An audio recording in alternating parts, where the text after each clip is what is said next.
Chopping it up with Ramel. Well, listen, we're going to get right to it. At this time, we're going to talk a lot of NFL and what a weekend it was. But for this particular show, I want to name it as Everything is on the Table. And I want to try to talk about just as much as anything that comes to mind, whether you call me up or I just go off the top of the head. But I do want to talk about everything is on the table. And I'm going to start off because how can you not start off a football show without speaking about Antonio Brown? Antonio Brown is someone who, by all means, is a fantastic wide receiver when he is engaged and he is focused. In the last 6 seasons, he's caught over 1,000 yards. I think he's the only one in NFL history to do that. He is definitely one of the best wide receivers to ever play this game. But my question to you is, and the same with Cam Newton, is the NFL playing with a level playing field? Is the NFL on a level playing field? And I have to ask that simply because when I think of the situations that Antonio Brown is going through, and I want to start off by saying, if he is found guilty in any form or way with these accusers, he gets what he deserves. This is not to alienate or forget why we even talking about Antonio Brown. First of all, I'm a firm believer where there's smoke, there's fire. I'm also a firm believer that he put himself into this position. Otherwise, he wouldn't be in this position. Now, what the truth is, we'll learn later. But if he is guilty of any of these infractions or anything that these accusers said, Antonio Brown should receive what he deserves. But I have to ask, is the NFL playing on a level field? Because when I think of Antonio Brown, I think of Ben Roethlisberger, his former teammate. I don't recall the scrutiny that Antonio Brown is receiving that Big Ben received. I don't even recall Big Ben being suspended.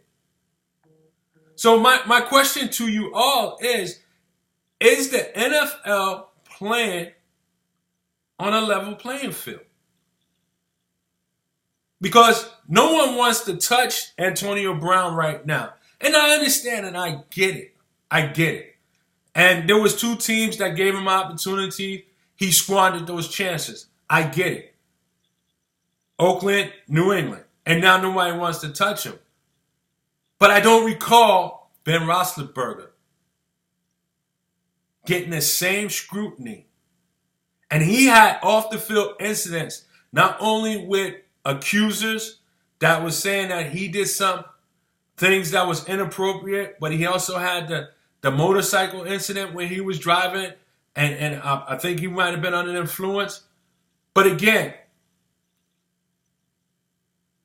are we looking at a level playing field? I mean, Kaepernick is still out, and he committed no crime. Kaepernick cannot get a job, and he has not committed any crime.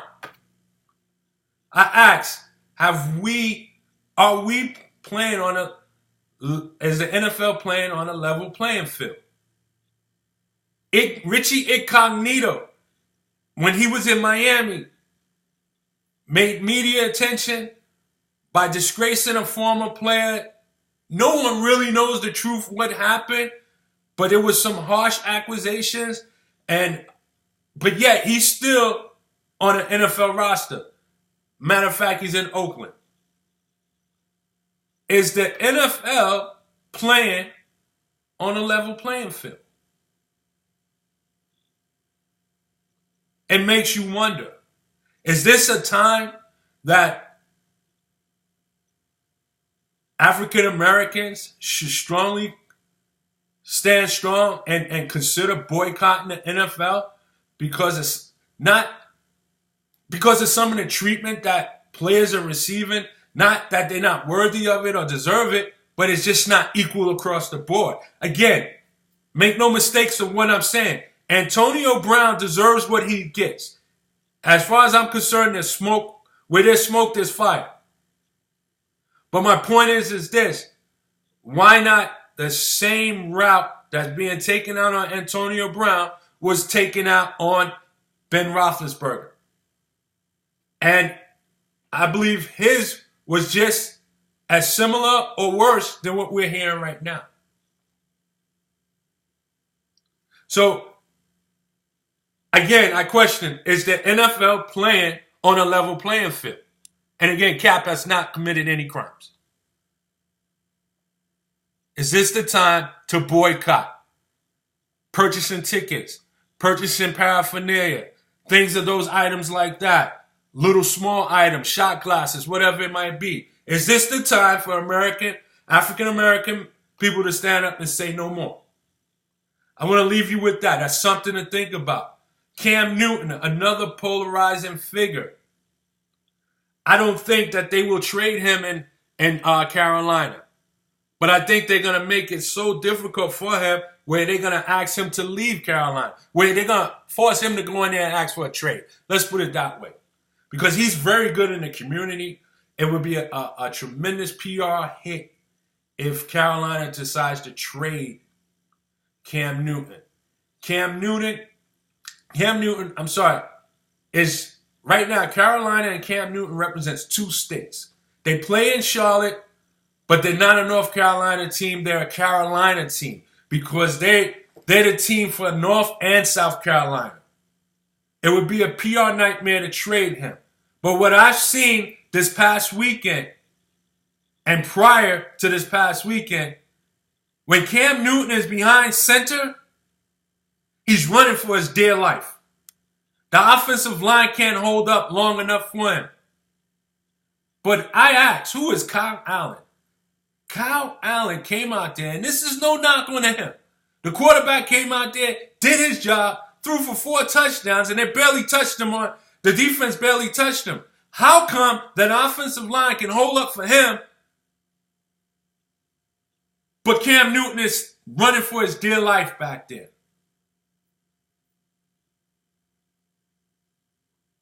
Those are questions. And that's why I asked, is the NFL playing on a level playing field? Does the owner of Carolina want Cam Newton to walk into his office and demand a trade? Is that the design? Because this Kyle Allen may have a future in the league, but I don't see him being as good or talented as Cam Newton. I don't see that.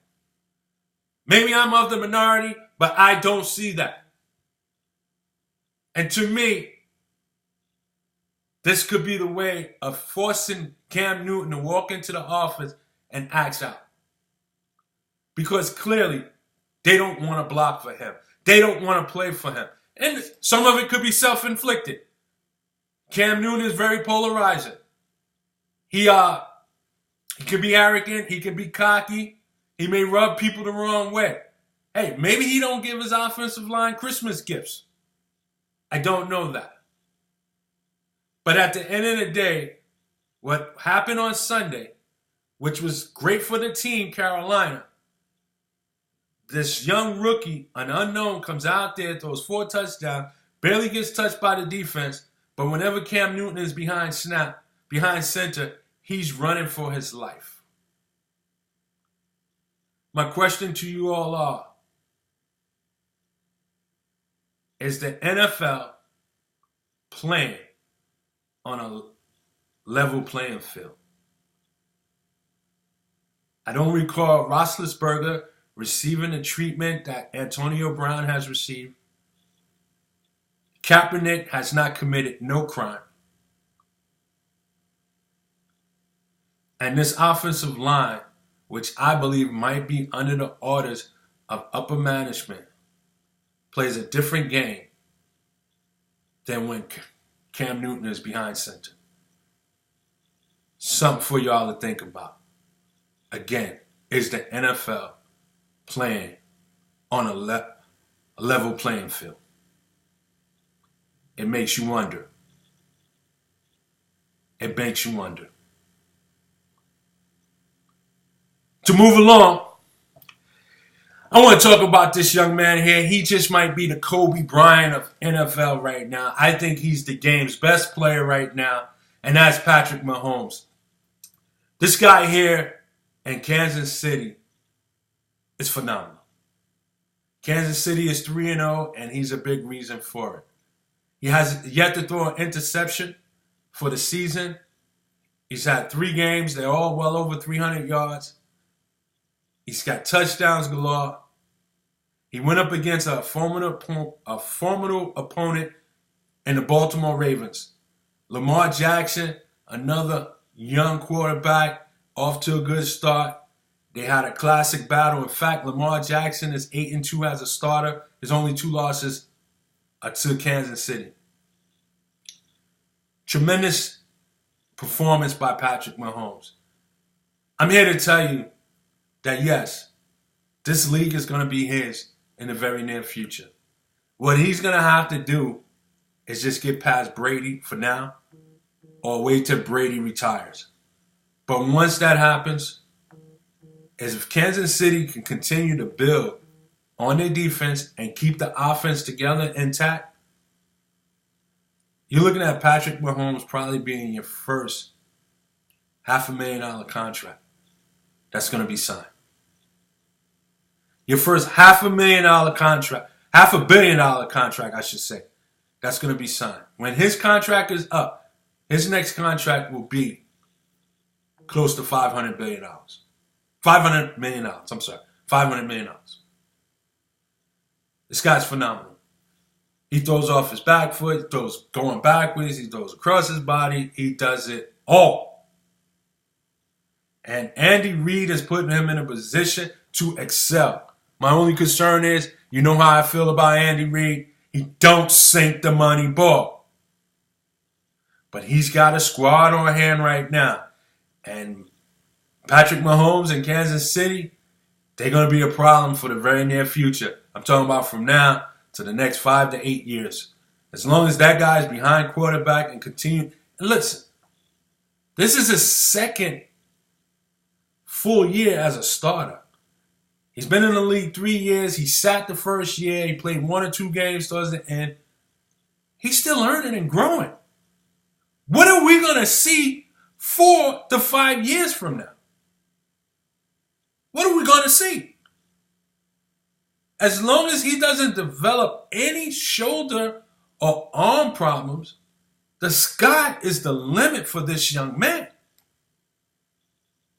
And with the league the way it is, where you can't touch the quarterback, you figure unless he gets a thumb injury, something like Drew Brees have suffered, something like that, I mean, this guy's going to be around. And he's only going to get better.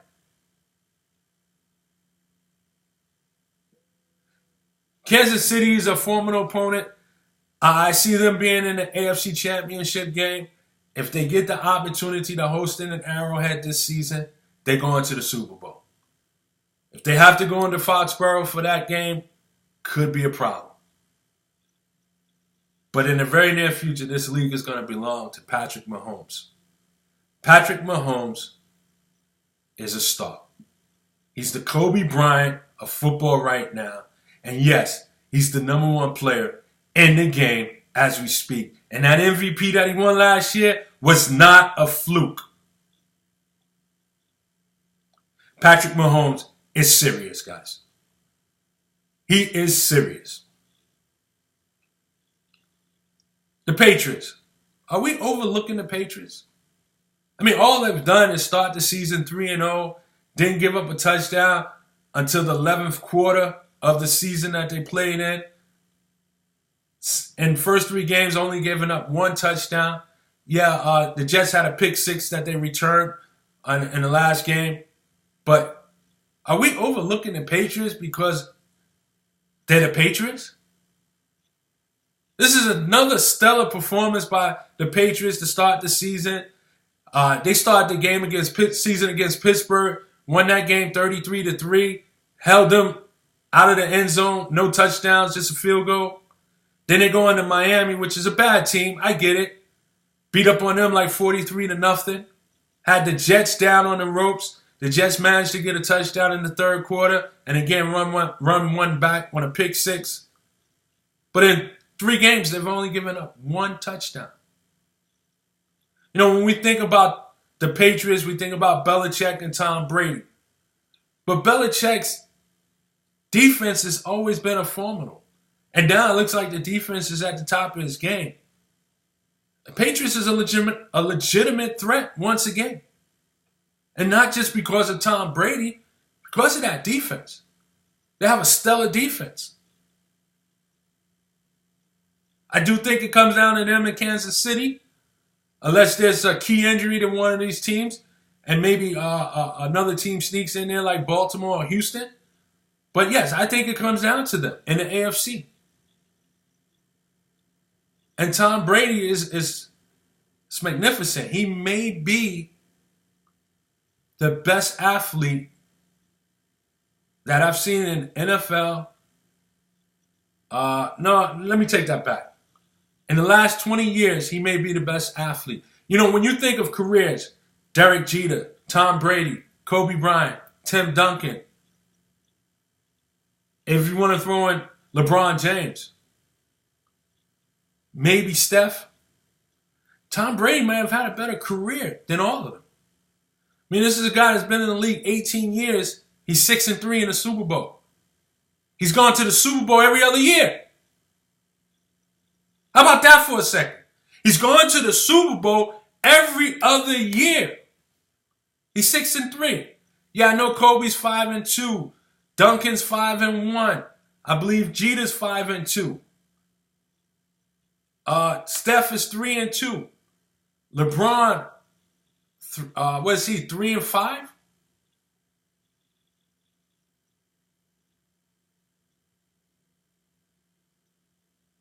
Actually, he's 3-6. Is Tom Brady the best athlete in the last 20 years? Outside of maybe Serena? Something to think about. But yes, New England, once again, have their fans feeling good about themselves. Switching gears to another 3-0 team, the Dallas Cowboys. The Dallas Cowboys are 3-0 with 3 wins against the Giants, Washington, and Miami. Miami's 0-3. Washington is 0-3 as they lost again last night at home. They're 0-3. The Giants is 1-2 with a come-from-behind win. We'll talk about that later in the show. But are the Dallas Cowboys Super Bowl contenders? Should the Cowboy fans and the Cowboys be excited about their 3-0 start?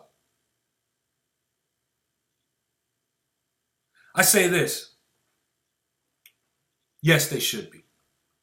They should be. I'm an Eagles fan, not a Cowboy fan, but I am an NFL fan. They should be excited. You know, on any given Sunday, anyone can show up with their best game and come away with a victory. The fact that the Cowboys have not let anything deter them, whether it's Miami, whether it's the Giants coming out on opening week, or even another division foe like Washington, they come out, they handle business. They're 3-0.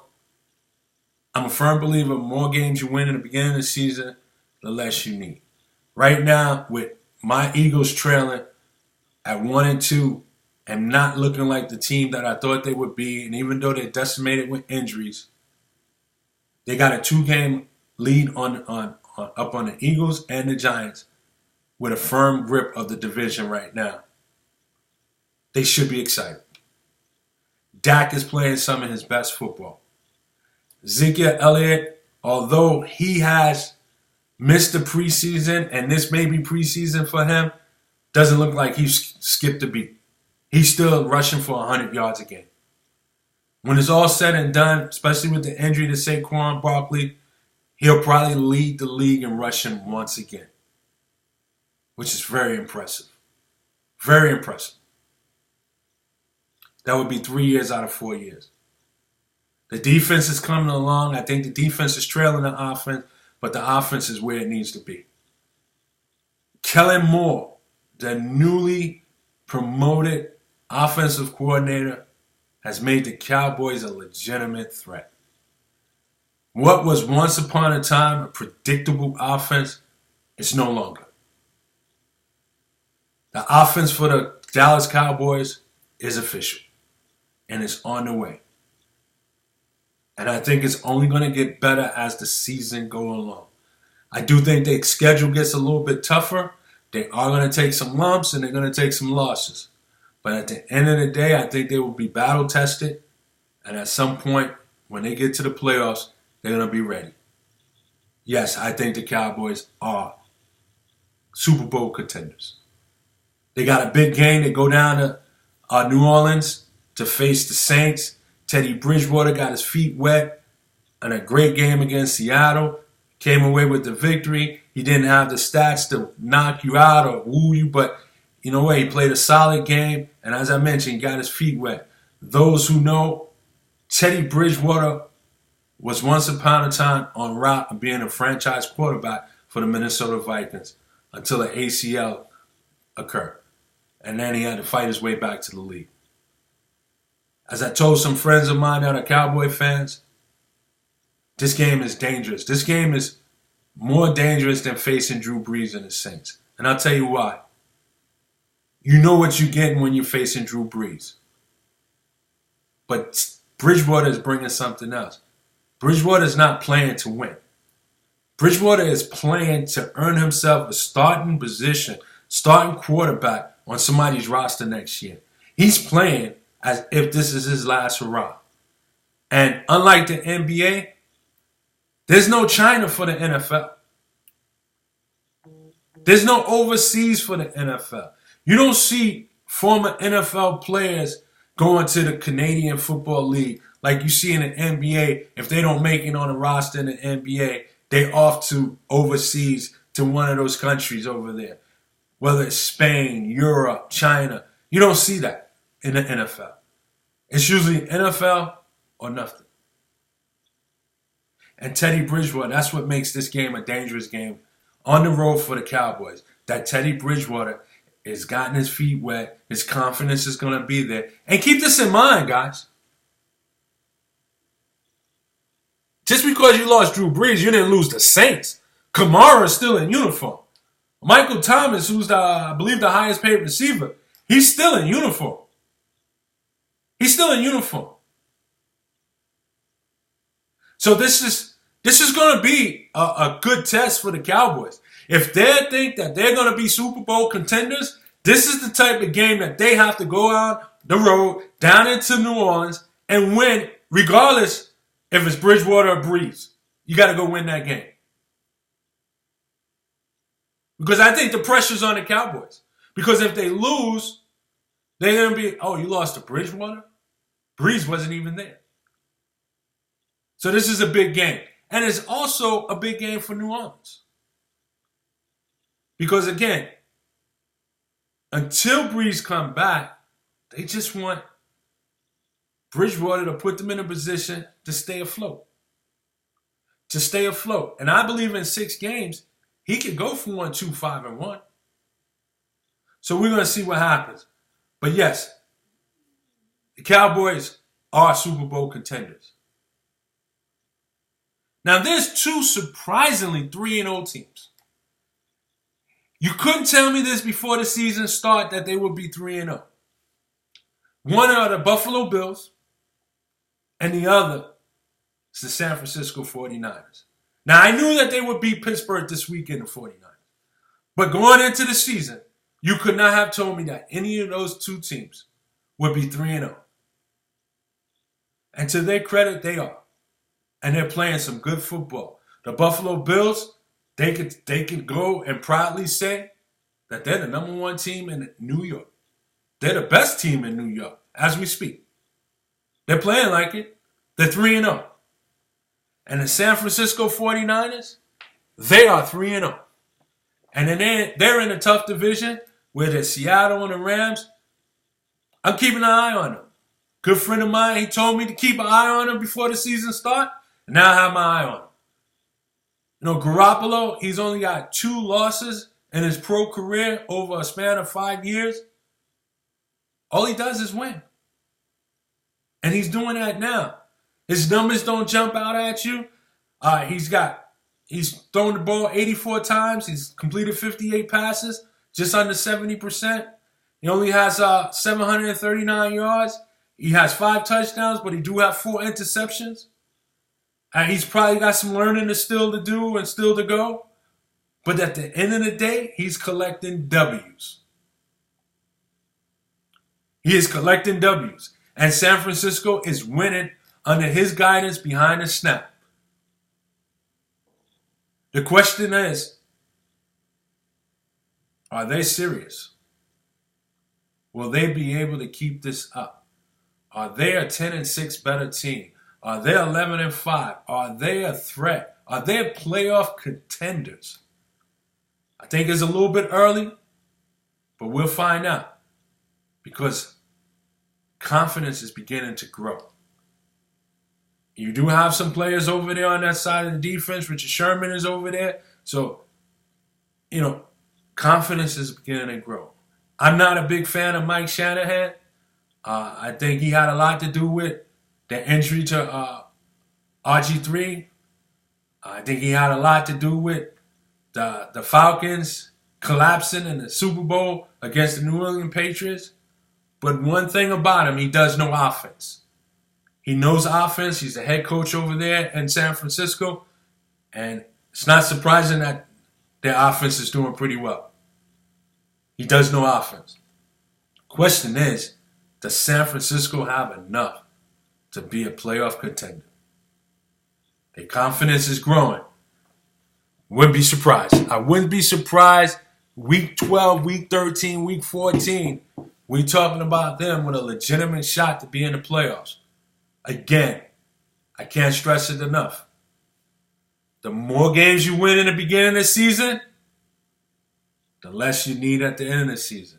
For those teams that are 0-3, such as the Pittsburgh Steelers, they're going to need a lot more wins at the end of the season. Same goes for my Eagles that are 1-2. Going to need more wins at the end of the season. And they only get harder. They'll only get harder. And if you're in playoff mode now, it's only going to be tighter. It's only going to be tighter. So yeah, I think San Francisco is more of a threat than the Buffalo Bills. I just think the Buffalo Bills, they got off to a good start playing the Jets and the Giants. I'll see them come back to earth shortly. But I think 49ers, that's a team to keep an eye on. Lamar Jackson, I touched on him. He gave a great performance against Kansas City. The game was exciting. I just think Kansas City may be the better team, especially on offense. But he's definitely a threat. Jacoby Brissette. I want to touch on him. He's in a big spot. Andrew Luck retires. No one saw it coming. The reins is handed to him. He came out of the New England brass. In one game, he won a game over there. Somehow or another, he gets traded to Indianapolis. Now he has his shot. He has a shot somewhat like Teddy Bridgewater, where he could be a dangerous player because he's trying, not necessarily just to get wins, but trying to remain as the opening day starter for next season for this particular Indianapolis Colts team. And I tell you what, he played like it on Sunday. He started the game against the Falcons, 16 for 16 for 178 yards. And they held on to beat the Falcons, which I thought was a very good win for them. You don't know what you're getting week to week from the Falcons, but I give credit to the Falcons. They have a great offensive team. I don't know what's going on. I don't know if Matt Ryan is welcome. The offensive coordinator, I just don't know what's going on there.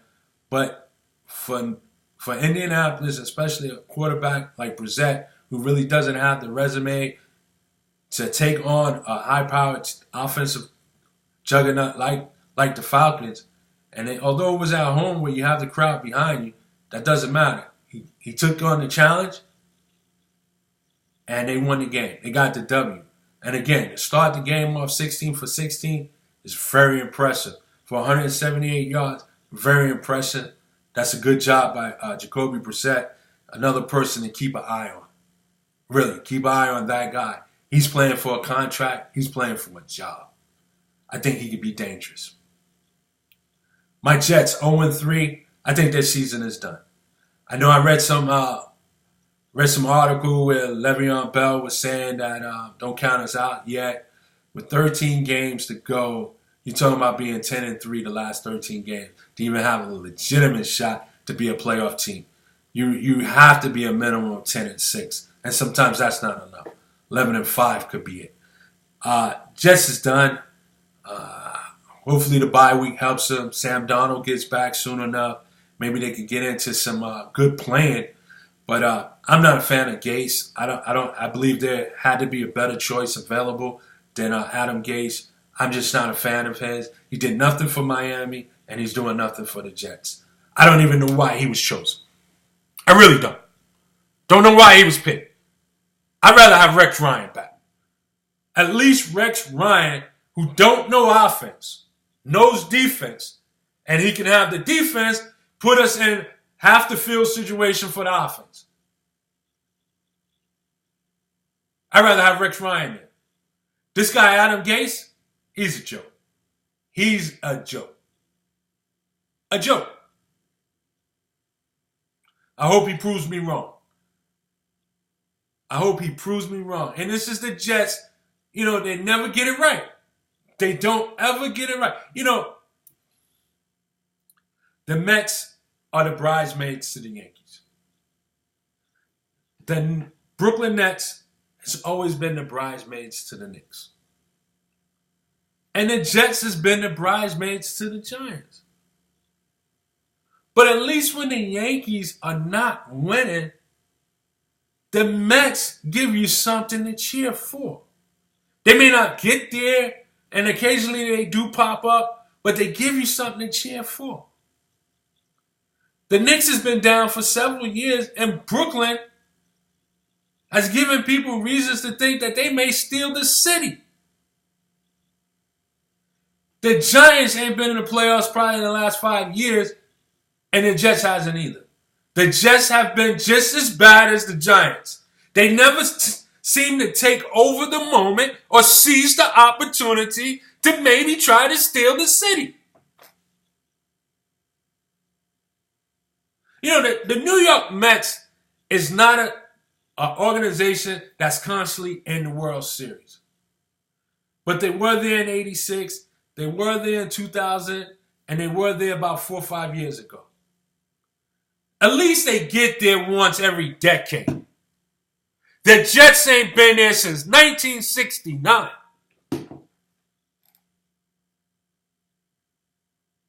Let that sink in for a minute.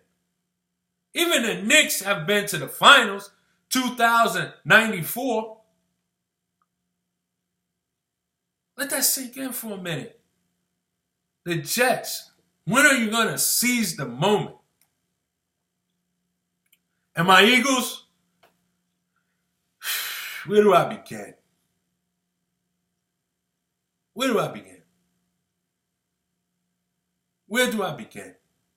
Yeah, they're decimated by injuries, but these last 2 losses, they had opportunities to win the game. They should have beaten Atlanta, and they should have won against Detroit. But you can't win games when players are dropping the football. Get hit in the chest in the arms. You can't drop the football. You know, shout out to that fan in Philadelphia that was talking about as a firefighter, you know, they throw babies out the windows and we catch babies, unlike Aguilar, who's dropping balls in the head. Shout out to that fan and shout out to Aguilar. I don't know if you saw the reply to that. Aguilar said, you know what? He liked to invite the young man and his gang and his family to a home game. He shot him out. He said he liked to invite him to a home game. So shout out to Aguilar for doing so. But you gotta catch the ball, Aguilar. You're dropping balls, the fumbles. You gotta catch the ball. You have to catch the ball. No ifs, ands, and buts. Carson Wentz, this wasn't on him. He was putting it in your hands. But I come to the conclusion with us being decimated by injuries, the Eagles is not as good as I would like them to be. Might be a long season for the Eagles. They need to trade for Jalen Ramsey. Oh, by the way, he didn't report to practice yesterday. He called in sick on Sunday night. Said, I won't be in here. I feel like the flu is coming on. He didn't say he had the flu. He said it feels like it's coming on. Where are we going today, fellas? Is this the new norm when players don't want to play for teams regardless to the sport it is? We coming up with excuses. This is getting quite interesting as we look at it. Quite interesting. So the Jets, they're not going nowhere. My Eagles, it's going to be a long season. It's going to be a long season. So I want to close out with my top 5 power rankings. And my top 5 right now is New England, Kansas City, the Rams, the Cowboys, and the Packers. Those are my top 5 teams right now in the power ranking. They're subjected to change by the end of next week this time. But those are my top 5. I think those are the best 5 teams in football. There's maybe a few teams that may have something to say about that. Although the 49ers and the Bills are other undefeated teams, I don't think they're in the top 5. Detroit Lions is undefeated, but they do have that one tie with Arizona. So, no, I don't think they quite cracked the top 5. But that's my top 5. New England, Kansas City. And the reason why I have New England first is because they're the defending Super Bowl champs. If they're both 3-0, I'm going to go with the defending Super Bowl champs. Kansas City, the Rams, Cowboys. I'm going to go with the Rams over the Cowboys because the Rams are the defending NFC champions. So until they get knocked off or their record starts dropping, I'm going to have them as the top from their division. And then you have Cowboys and Green Bay. And before I go, I might touch on this Thursday, but in case I forget, big fight coming up Saturday night. Errol Spence Jr. versus Sean Porter. One of the biggest fights we've seen in the super welterweight division in a long time. Well, not really. Pacquiao and Keith Thurman was big, but this is going to be a great fight. I think the winner of this fight will probably go after Pacquiao. If not, at least Terrence Crawford. But this is going to be a good fight. You got 2 different styles. You got Sean Porter, who's just relentless. Just relentless. Throws a lot of punches. Don't back down. Don't fight going backwards. Always going forward. His thing is, if I crowd you and throw more punches, you can't hit me. You don't have space to hit me. I stay busier. I look good in front of the judges. It works for him. But Errol Spence is clearly the best boxer. He's the better boxer. He's the better boxer of the 2. That's right. I didn't say fighter. I said boxer. I think his reach is going to be a problem. His smarts is going to be a problem. He does hit pretty hard. This has the makings of being a great fight. I see Spence winning this fight in 12. I don't see a knockdown, but I do see a great fight. Until then, we meet again. Peace and blessings. And I appreciate everybody who tuned in. Y'all all have a great day.